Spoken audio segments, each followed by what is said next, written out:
La troisième partie, à vous la parole. On va prendre vos appels. Juste avant, je vois que vous êtes encore dans le chat, très actif. Cornelis, est-ce que je vends? Oui, je vends. Je pense qu'on a déjà, pas mal de joueurs en défense centrale, et alors ça reste un bon joueur de Ligue 1, mais j'ai pas forcément été convaincu, par ses prestations à l'OM. Et surtout, comme je dis, on a beaucoup de défenseurs centraux.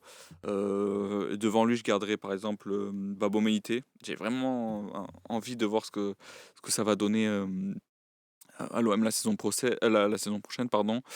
Et Gana, alors que je redescends en quatrième défenseur, mais bon, je le garderai. Et peut-être en attendant de voir aussi une recrue.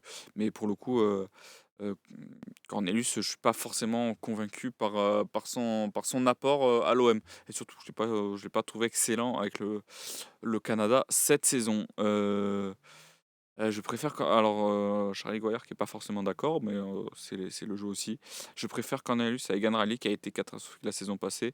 Meïté, ça doit être son heure. Alors on est d'accord sur Meïté, mais pour l'instant, je préfère, après, Egan Riley, s'il est amené à rester, à l'OM, ça serait vraiment la 4e option, mais bon, voilà, je serais d'avis de vendre, Cornelius. Je crois que j'ai Thomas en ligne avec moi. Et enchanté, oui, tout à fait. Thomas. Comment tu vas, Thomas? Bah, très très bien, et j'espère que vous aussi, toute l'équipe du Faussin aussi, vous me faites plaisir depuis des années, donc c'est super d'être avec vous là aujourd'hui. Eh ben, écoute, merci beaucoup pour ton message. Tu voulais parler de quelque chose en particulier ce matin? Oui, quelque chose de particulier dont personne ne parle, Oui. surtout à Marseille, c'est en gros la pression que subit le club depuis des années et Mmh. la pression qu'on se met en fait, permanente. Je regarde les réseaux sociaux là depuis un mois, je m'amuse en fait à regarder les réseaux sociaux, c'est catastrophique. Que ce soit les sites RMC et compagnie, que ce soit les gens qui s'auto-alimentent. On est un club de feu, certes, mais il faut un peu de glace dans le feu parce que là, ça devient catastrophique. Et je voulais parler à toutes ces personnes, tous les Marseillais que j'adore. Les gars, moins de réseaux sociaux, prenez le temps parce que là, sinon, ça va être une saison qui va encore être super longue. C'est mon avis. Oui. Oui, bien sûr. Mais alors, est-ce que pour rebondir sur ce que tu dis, et je suis globalement assez d'accord, mais est-ce que tu penses que cette saison, on connaît le contexte financier autour du club, par exemple, on est encore le 29 juillet, il n'y a toujours pas eu de recrues qui sont arrivées. Est-ce que tu penses qu'il y aura peut-être un peu plus de patience ou, on va dire, de compréhension autour de l'équipe, comme je l'ai dit, avec des moyens qui seront plus limités? J'ai l'impression que non. Ah, Personnellement, je suis l'OM depuis 30 ans. ok. Donc j'en ai 40 aujourd'hui, donc c'est pour dire que j'en ai connu des saisons. Les saisons par exemple post-Bielsa, j'en avais tellement ras-le-bol de tout ce qui se passait au niveau des journalistes, hein, essentiellement à l'époque, et de ce qui se disait autour de mon club, que j'aime profondément. Mm. Ça, plus les Parisiens sur les réseaux sociaux, déjà à l'époque, ça me saoulait déjà, mais là, ça prend des proportions qui sont disproportionnées. Et en gros, j'ai l'impression que plus personne ne laisse de temps à aucun projet. Là, sur le coup, j'ai espoir parce que je me dis Genesio, c'est complètement la glace, hein. On a Mm. vu son interview, c'est très sobre, très sommaire, très très simple. La direction, je pense qu'on est dans le bon train, mais est-ce qu'on va laisser ne serait-ce qu'une année à un projet? Bah, j'ai toujours une inquiétude. Moi, je me rappelle de l'ère Deschamps.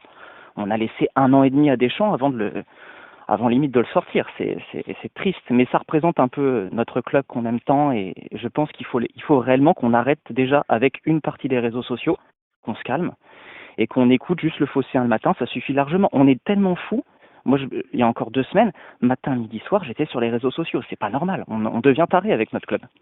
Ouais, c'est clair, et surtout que là, on sort d'une année difficile. Alors, là C'est où je clair. peux te rejoindre, c'est que je pense que, par exemple, on connaît le début de saison de l'OM qui est assez difficile, hein, je vais le rappeler. Donc, réception de Strasbourg, déplacement à Monaco, si je me trompe pas, réception du Paris FC, déplacement à Rennes, et C'est vrai. réception du PSG. Donc, forcément, on va avoir un calendrier assez difficile.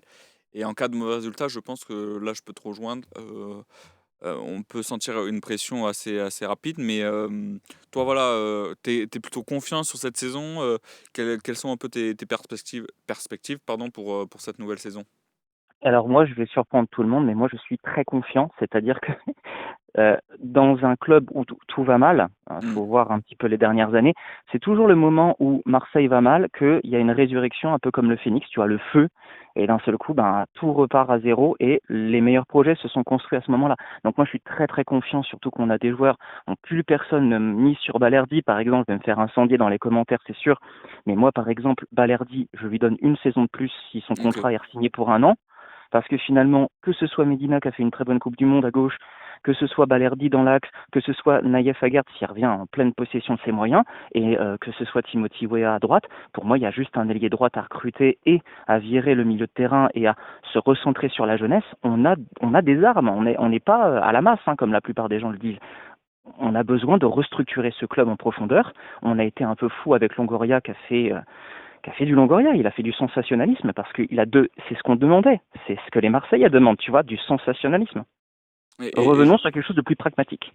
Et pour le coup, pour Balerdi, est-ce que moi, c'est un joueur que j'apprécie de base, mais j'ai l'impression, tu me diras si tu es d'accord Thomas, mais qu'il est arrivé au bout d'un cycle à l'OM. Alors je Oui. rejoins ce que disait Nordine tout à l'heure qui était avec nous. Moi, je ne suis pas d'avis de le brader, je veux pas vendre Balerdi pour vendre Balerdi. Comme il Mhm. disait, en dessous de, ouais, il disait 15-16 millions, même moi, en dessous de 20 millions, je pense que je le garderai. Mais est-ce que tu penses qu'il n'est pas arrivé au bout d'un cycle? Il a tout connu à l'OM, ça fait 6 ans. S'il venait à rester, ça serait sa septième saison à l'Olympique de Marseille. Est-ce que tu penses qu'il n'est pas arrivé au bout de quelque chose et que même pour les deux parties, même pour lui, ça serait une bonne chose de découvrir autre chose? Moi, je suis d'avis de garder les joueurs qui ont l'amour de l'OM. Si un mec il reste 6 ans dans un club, actuellement, en 2026, c'est qu'il aime le club. Sinon, il serait parti depuis très longtemps, Mm. il aurait suivi d'autres chemins. Pour moi, là déjà, d'avoir des gens qui connaissent le club et qui peuvent avancer avec le club, c'est déjà énorme. On se rend pas compte. Là, peut-être que si on conserve une assise défensive stable, rien que ça, c'est déjà une partie du projet qui n'est pas éclatée. Déjà, il va falloir revoir tout le milieu de terrain vu ce qui s'est passé la saison dernière. Ouais. Donc, je vois le projet comme ceci. Déjà, on assoit l'assise défensive avec des gens qui connaissent le club.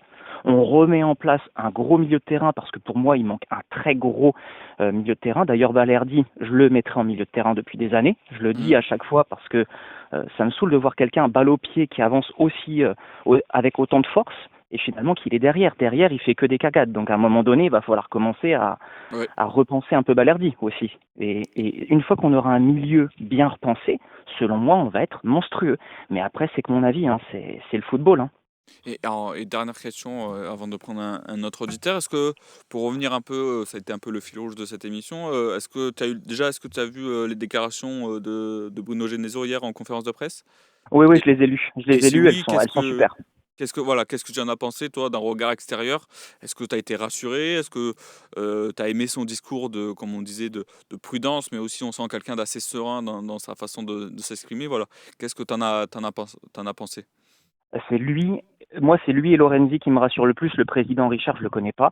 Hein, ça reste un président. Hein, c'est Voilà. quand on gère des sociétés ou des multinationales, on les gère pas comme Mm. une PME. Donc c'est des mecs qui ont l'habitude de sortir des chiffres en millions et tout ça. Donc ça, on va lui laisser faire son travail. Mais moi, Lorenzi et Genesio me rassurent énormément.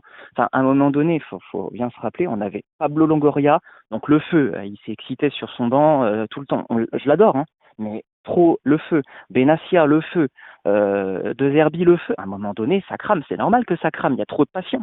On est trop passionné. On aime trop ce club. On veut le voir au firmament. On est tous raccords là-dessus. Mais on veut aller trop vite. Ce qu'a fait Lens, pour moi, c'est beaucoup plus l'image qu'on doit adopter d'un club qui va faire des plus-values importantes à un moment donné, je l'espère, et qui va aller de l'avant.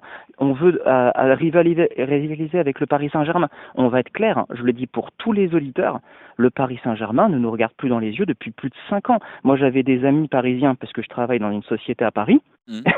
Ça fait des années, ils me regardent, ils me disent Thomas, mais franchement, ils ont même honte pour nous. C'est-à-dire, en gros, ils nous regardent même plus. Les réseaux sociaux, c'est infime par rapport à ce que les Parisiens s'en foutent de Marseille. Maintenant, ils regardent plus le championnat, la première ligue et tout ça, et leurs futurs adversaires en Ligue des Champions que nous. On ne les intéresse plus. Donc, faisons ce qu'on sait faire, c'est-à-dire renaître, refaisons quelque chose de cohérent, et après, peut-être dans 5 ans, 6 ans, on regardera enfin le Paris Saint-Germain dans les yeux, les gars. Et même pour le coup, je te rejoins. Je pense qu'il y a tellement une galaxie d'écart entre les deux clubs, que ce soit financièrement. Après, forcément, on n'a pas les mêmes moyens que le PSG, et même tous les autres clubs de Ligue 1 n'ont pas les mêmes moyens que le PSG. Mais est-ce que l'année dernière, bon, tu n'avais pas un petit espoir de pouvoir les accrocher? Eux sortaient d'une longue saison avec la Coupe du Monde des clubs. Nous, le mercato a été plutôt intéressant. Bon, après, on connaît la suite de la saison, mais est-ce qu'en début de saison dernière, tu t'es pas dit, bon, pourquoi pas cette année, on pourrait les accrocher? Franchement, je me rappelle encore de la finale du Trophée des Champions. Sur le coup, c'est le tournant pour moi de la saison, c'est-à-dire que c'est tellement déceptif et ça a tellement fait mal, même pour nous, hein, on s'en foutait, tout le monde s'en Mm. foutait sur Internet, c'était la vie générale. Mais finalement, c'est ce qui a été le tournant de la saison, ça plus l'élimination en Ligue des Champions. Ça a fait trop mal dans nos têtes, mais ça veut dire une chose, ça veut dire qu'on est actuellement à notre place, c'est-à-dire qu'il suffit d'une erreur et on se fait punir une fois, deux fois, trois fois. C'est un peu comme contre Nice, c'est ce qui s'est passé dans ce match de préparation. L'équipe, elle était, moi j'ai trouvé plutôt cohérente. Oui. C'est un début de championnat. Tu te fais avoir trois fois en contre, tu te fais avoir 3-0. Donc c'est l'histoire de Marseille. On est trop, je vais pas dire pédant, on est trop sûr de nos forces. À un moment donné, être humble, ça signifie prendre du recul, regarder ce qu'on a entre les mains et se dire c'est pas grave, on va prendre le temps. Mais ça, on sait pas faire à Marseille. Tous ceux que je rencontre à chaque fois à Marseille, on est des fous. Et moi, le premier, hein, je m'inclus dedans. Dès qu'il y a genre 2-0 à la 90e, je suis sûr qu'on va gagner. On se reprend 2-2. Je passe 3 jours très très mauvais, tu vois. Bon, je pense pour le coup, on est tous dans le même panier. Et là-dessus, là où je te rejoins, c'est je trouve que c'est soit on tombe dans l'excès, c'est-à-dire dès qu'on enchaîne les bons résultats, ça y est. Alors, c'est pas tous les supporters, mais la plupart, on va dire. Mais si on perd, par contre, on tombe dans le catastrophisme, pardon. Et on le voit, hein, ce début de mercato, où forcément, on est un peu déçu parce qu'il n'y a toujours pas d'arrivée, etc. Et on tombe rapidement faudrait arriver à trouver un juste milieu, mais espérons que ça arrive et on verra de toute façon les résultats de Bruno Genesio. Merci beaucoup Thomas d'être passé dans l'émission Ça fait plaisir. et on espère t'avoir prochainement avec nous. Merci beaucoup. De rien. Merci. Bonne journée. Ciao. Merci. Alors, on va prendre un dernier auditeur avant de conclure, parce que j'ai un peu débordé ce matin. Mais voilà, comme je vous dis, c'était important, je trouve, de faire un. On n'a pas fait d'émission hier après la conférence de presse, donc là c'était le moment parfait pour en parler et en faire un gros point dans le décryptage, donc j'ai un peu débordé. Mais je vois, alors je regarde quelques commentaires avant de prendre l'autre auditeur. Lorenzi, est-ce qu'il nous rassure? Après, pour avoir regardé ce qu'il a fait à Brest, souvent il était actif en fin de mercato. Alors là, il y a plusieurs choses en plus qui vont dans son sens. Déjà, période de Coupe du Monde, on voit les autres clubs, très peu de clubs de Ligue 1 et même en général, ont recruté à cette période-là. Et surtout, l'obligation de vendre, je pense que lui n'était pas forcément, s'attendait à une situation catastrophique, mais autant, je pense qu'il n'a pas, il a peut-être été, surpris, de tout ça. Donc voilà, je pense qu'il faut lui laisser vraiment le temps, lui donner sa chance. Je pense que c'est très dur au bout d'un mois de le critiquer. On verra à la fin de la saison prochaine, on pourra faire les bilans comme on a fait avec Benassia, avec Longoria, etc. Mais c'est encore trop tôt pour juger du travail de Grégory Lorenzi. Jeannot est avec moi au téléphone. Salut Loïc, tout va Comment tu bien? vas, Jeannot? Ah ben ça va très bien et tout. J'espère que toi aussi et ça fait plaisir que ce soit les vacances pour te voir un petit peu. Eh ben, écoute, merci beaucoup pour ton message. Ça fait plaisir également de t'avoir au téléphone. Voilà, comme les autres auditeurs, de quoi tu voulais nous parler ce matin? Bon, d'habitude je le dis à la fin, je vais le dire de suite. Merci à Jade pour comment elle nous Bien reçoit sûr. et bravo pour son plateau, tout ça, l'OM au café, ça fait vraiment l'OM au café et bravo pour tout. Alors moi c'était surtout pour, en fait, je suis un peu à contresens sur Gouiri et Wea, en fait. Ok, Parce je que pour moi t'écoute. ce sont deux titulaires remplaçants. Par contre, ce sont deux joueurs, un à 25 et un à 15 d'investissement et à 450 000 euros de salaire. Ah forcément, on paye un peu les pots cassés de l'ancienne direction qui a peut-être surpayé certains joueurs. Ça, je te rejoins. Voilà, et en fait, Wea, en fait, moi, c'était en piston droit, on l'a trouvé un monstre. Mm. Mais on va jouer à 4 derrière cette année. Donc, toi, Donc, à 4, Wea, je le vois pas arrière droit. Voilà, je préfère Murillo, presque. Je préférais Murillo en arrière droit, vraiment, que Wea. bon, Et on en sait que. ailier, et en ailier droit, Wea, je le vois pas titulaire toute la saison, ailier droit, quoi, voilà. Mais alors, du coup, est-ce qu'avec les moyens, on sait qu'on va le répéter une millième fois dans cette émission, mais on sait que voilà, l'OM ne pourra pas recruter à tout va comme ça se fit dans le passé. Est-ce que justement, dans ce contexte-là, ce serait quand même des joueurs qui sont titulaires et qu'il faut sécuriser pour avoir une équipe un minimum compétitive? Eh ben, moi, je pense pas, parce qu'en fait, je te dis, moi, je le mets pas arrière droit titulaire, je le mets pas ailier droit titulaire. C'est un joueur qui a une valeur de 15 millions d'euros et 450 000 euros de salaire. Et en fait, dans mon équipe principale, si je pouvais, je ne mettrais pas OEA arrière droit à 4, je le répète à 4, hein, parce qu'à 5, je le mets tous les jours. Oui, bien sûr. Et je le mets pas ailier droit, titulaire, toute la saison. Par contre, c'est un joueur qui vaut 15 millions d'euros et qui gagne 450 000 euros par mois. Et pareil, je vais te faire de suite rebondir sur Goury, Mm. que pour moi, c'est le remplaçant idéal, ailier gauche, attaquant et numéro 10. Si j'avais le budget de Paris, je le garde tous les jours. Par contre, je ne le veux pas titulaire en 9. Pour moi, c'est pas un vrai 9. C'est plus un 10. En 10, je ne sais pas si on joue avec un 10 encore dans le football, à part en cours de match. Et il est gauche, je ne le vois pas titulaire, je préfère Texao. Donc c'est un joueur à 25 millions que j'aurais déjà vendu l'année dernière, parce qu'on connaît Goury, il fait 6 mois de folie, et pendant 2 ans, il fait plus rien. Là, c'est un peu les blessures, mais enfin, il a pas fait une saison. Hein. Si Aubameyang il a fait 70% du temps de jeu, c'est bien que Goury a eu des défaillances. Et alors justement, pour rebondir ce que tu dis là-dessus, ok, je peux comprendre ton constat, mais ça serait du coup, si on s'en séparait, ça serait pour prendre qui derrière? Parce que derrière, Ah on ben après, a je sais Mopé, pas, j'espère. on a Non, ah non, Mumbagna, alors oui, non, non, tu alors vois? oui, tu as raison. À On l'heure sait, actuelle, on sait, on c'est sait la fin. que, mais en fait, moi déjà, je vais te dire, Loïc, je suis contre tous ceux qui disent il faut jamais vendre, il faut arrêter la stabilité. Non, non, moi quand Roy il a pas marché et qu'on l'a vendu au bout de 6 mois, je suis le plus heureux. Si on doit en vendre 25, qu'on en vende 25. On est l'OM, on doit tester, on peut se tromper, on peut faire des trucs. Et je pense que si ça marche pas, ça marche pas. Après, moi, sur les retours, les seuls que je garderai, c'est Maïté, Cornelius et Harit. Ok, Après, quand allez, tu le j'entends garderais. Nordine que j'adore, hein, Hmm. Nordine qu'on a fait une édition, dire Harit entre 15 et 18, je pense qu'il rêve. Hein. Moi, si Harit on le prend à Ah, 5, il parlait de je le Balerdi, hein. vois. C'était Ah non, Balerdi. non, non, non, il a dit Harit aussi, hein, je te jure. Ah oui? Ok, alors Ah ouais, je te jure, il a parlé de Harit et après de Balerdi.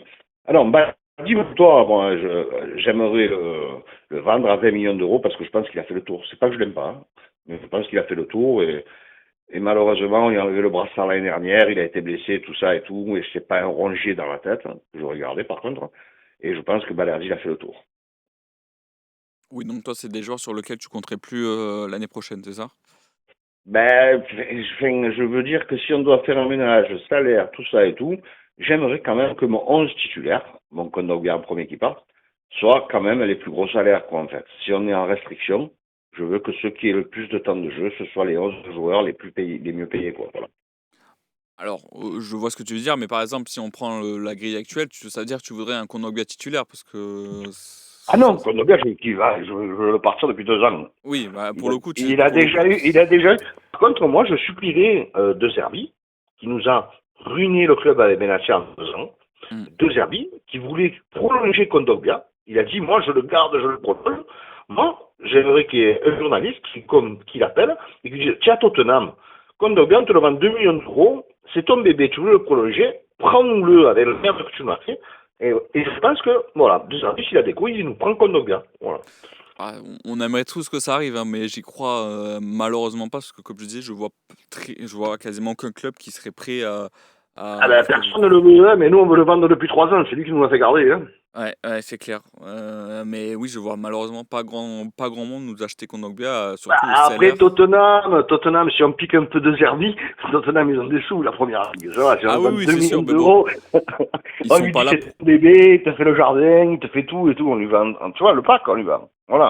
Ah, Il est j'aimerais bon bien, dans le mais j'y crois pas. vestiaire, il est bon dans le vestiaire, voilà, je sais pas. Ah non, mais moi, je le vois pas partir, hein, honnêtement. Hein. Enfin, Et Jeannot, du coup, avant de terminer l'émission, est-ce que toi, tu nous vois terminer où cette saison un peu Alors globalement? Est-ce moi, que j'ai t'es- complètement confiance. Ok. J'ai enfin, pour moi, le, le trio, parce que, alors juste avant, l'auditeur a tapé sur Longoria. Pour moi, c'est pas Longoria. Bon, Longoria n'aurait jamais dû être président pour moi. Mhm. Par contre, Longoria nous a sauvé un peu le cul pendant 4-5 ans. Et je pense que c'est Benatia de Zerbi qui ont tué l'OM, pour moi. Après, ce trio-là, moi qui est un vrai président, qui a dirigé des multinationales, qui a géré des trucs, qui connaît un peu Marseille, qui connaît soi-disant un peu le foot, mais pas trop, c'est bien. Après, je pense que je fais confiance à Lorenzi.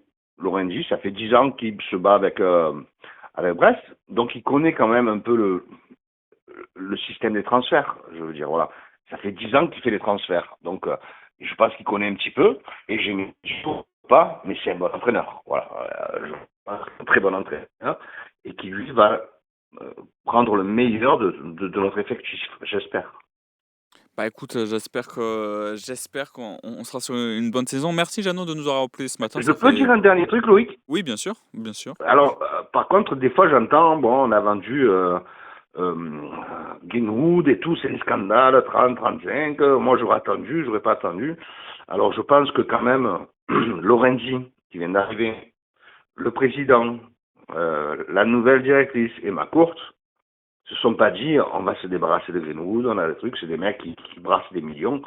Je pense qu'on n'avait pas plus pour Greenwood. Voilà, tout simplement. Bah, Si on l'a fait, c'est en tout cas ce qu'a et expliqué Lorenzi en conférence de presse, pour le coup. oui, mais attends, c'est des mecs qui vendent pendant 10 ans, qui arrivent, qui doivent faire leur truc. Ils vont pas dire, je vais brader, commencer par brader. Si j'avais eu une meilleure offre, ça aurait été les premiers à accepter une meilleure offre, ou à attendre si vous pouvez. Je veux dire, faut pas déjà les critiquer, alors que je pense que si, ils ont fait le maximum, quoi. Je pense qu'ils ont fait le maximum. Après, avec la langue, quand je les entends tous, c'est facile de dire, ah ouais, moi c'est 50, moi c'est... Oui, bien Oui, sûr. alors, parler, c'est facile. Par contre, il y a le patron d'Orange qui vient, un mec comme Lorenzi qui doit faire toutes ses preuves et qui arrive à en tirer que 40, eh ben, je pense qu'ils ont plus d'expérience que nous tous qui parlons, quoi. Voilà. Ça, c'est sûr. Mais écoute, le message est En tout passé. cas, merci en tout cas pour tout. Et Merci à toi. vivement que le championnat reprenne et qu'on Oui, joue au foot. oui, Voilà, je qu'on joue au suis foot. d'accord avec toi. Allez, Merci bis Jeannot à pour. Jade et à toi. C'est Merci. gentil, merci beaucoup. Bah, justement, en parlant de match, retrouvez l'OM demain, ce jeudi à 18h. Troisième match amical face à Nîmes à 18h. Retrouvez soit sur Ligue 1 Plus ou soit sur la chaîne Twitch de l'Olympique de Marseille, si vous êtes abonné, bien sûr.